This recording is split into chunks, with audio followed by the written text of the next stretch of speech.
Hello, Superdome and Smoothie King Center. What's up, SEEZELIFE family? I just wanted to show everyone how easy it can be to SUV camp. So today I got my 4Runner, and essentially I've got this gel foam trifold mattress, and really that's all you need. If your back seats can fold down in whatever SUV you have, you can find one of these trifold mattresses online or Amazon. They have different size lengths and widths. This one's a twin size, 39 by 75. And I just want to show you how easy it is.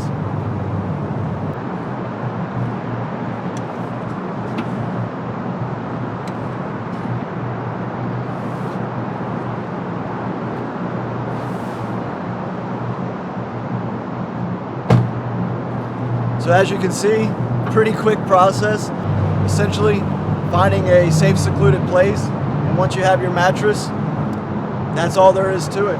You know, I have a couple of other extras, like I have some blackout mats that I put in the windows so at night there will be no ambient light. But other than that, as long as the weather's good, which that's why I have the fan, just to kind of keep some moving air on me, it's going to be a great night. So we're out here in New Orleans, underneath the bridge, close to the Superdome, and go ahead and seize life. Adios.